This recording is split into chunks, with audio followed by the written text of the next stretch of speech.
DB কার্যালয়ে বৈষম্য বিরোধী ছাত্র আন্দোলনের সমন্বয়ক নাহিদ ইসলাম ভিডিও বার্তা দিচ্ছেন, আর পাশে বাকি সমন্বয়কদের সঙ্গে বসে থাকা সার্জিস আলমের হাতের আঙ্গুলের ওই দৃশ্য নিয়ে সোশ্যাল মিডিয়া তোলপাড়। আবার তাদের খাবার টেবিলে বসিয়ে ভিডিও ধারণ নিয়ে তো সমালোচনার শেষ নেই। বিশ্লেষণ চলছিল ভিডিও বার্তাটি কি আসলে জোর করে দেওয়ানো হয়েছে কিনা। অবশেষে ডিবি কার্যালয় থেকে 7 দিন পর বের হয়ে সবকিছু খোলাসা করলেন 6 সমন্বয়ক। পুলিশের গোয়েন্দা বিভাগের কার্যালয়ে হেফাজতে থেকে 1 আগস্ট মুক্ত হয়েছেন এই 6 সমন্বয়ক। সর্বশেষ তারা 32 ঘণ্টা অনশন করলে 1 আগস্ট তাদের পরিবারের জিম্মায় ছেড়ে দেওয়া হয়। 2 আগস্ট আন্দোলনরত শিক্ষার্থী সহ আপামর জনগণের প্রতি আন্দোলনের আহ্বান জানিয়ে যৌথ বিবৃতি দিয়েছেন তারা স্পষ্ট করে জানিয়ে দিয়েছেন, ডিবি অফিসে আমাদের জোর করে খাবার টেবিলে বসিয়ে ভিডিও করা হয়। আমাদের ছেড়ে দেওয়ার আশ্বাস দিয়ে পরিবারকে ডেকে 13 ঘণ্টা বসিয়ে রাখা হয় এবং মিডিয়ায় মিথ্যা স্টেটমেন্ট দেওয়ানো হয়। আমাদের শিক্ষকেরা দেখা করতে আসলে দেখা করতে দেওয়া হয়নি।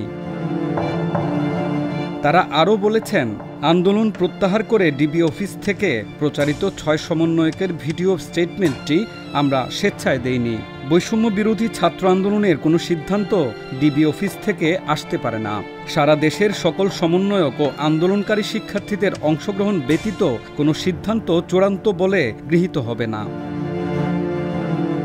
26শে জুলাই ঢাকার গণস্বাস্থ্য নগর হাসপাতাল থেকে বৈষম্য বিরোধী ছাত্র আন্দোলনের 3 সমন্বয়ক মোহাম্মদ নাহিদ ইসলাম, আসিফ মাহমুদ ও আবু বাকের মজুমদারকে কিভাবে ডিবি পুলিশ জোরপূর্বক মিন্টু রোডের ডিবি অফিসে তুলে নিয়ে আসে সে বর্ণনাও রয়েছে বিবৃতিতে। রয়েছে বাকি 3 সমন্বয়ককে ডিবি অফিসে তুলে আনার বর্ণনা।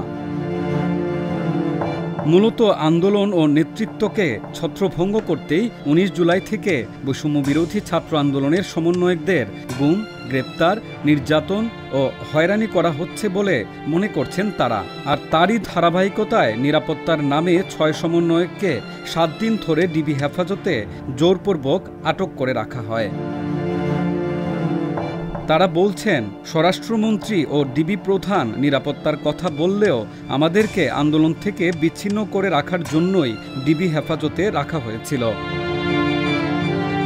ডিবি কার্যালয় থেকে মুক্তির প্রসঙ্গে তারা বলেছেন, অন্যায়ভাবে সমন্বয়কদের আটক, সারা দেশে শিক্ষার্থীদের গ্রেপ্তার ও নির্যাতনের প্রতিবাদে গত 30 জুলাই রাত থেকে সমন্বয়ক নাহিদ ইসলাম, আসিফ মাহমুদ ও আবু বাকের ডিবি অফিসে আটক অবস্থায় অনশন কর্মসূচি শুরু করেন। পরবর্তীতে সে খবর জানামাত্র সার্জিস আলম, হাসনাত আবদুল্লাহ ও নুসরাত তাবাসসুমও অনশন শুরু করেন। 6 সমন্বয়কের অনশনের কথা তাদের পরিবার ও মিডিয়া থেকে গোপন রাখা হয় বলে বিবৃতিতে বলা হয়েছে। প্রায় 32 ঘণ্টারও অধিক সময় অনশনের পরে 6 সমন্বয়ককে মুক্তির চূড়ান্ত সিদ্ধান্ত দিলে অনশন ভাঙা হয়। সমন্বয়কেরা মনে করেন, স্বরাষ্ট্রমন্ত্রীর নির্দেশেই তাদের অন্যায়ভাবে আটকে রাখা হয়েছিল। সরকার আইনশৃঙ্খলা রক্ষাকারী বাহিনীকে ছাত্র নাগরিকদের মুখোমুখি দাঁড় করিয়ে দিয়েছে।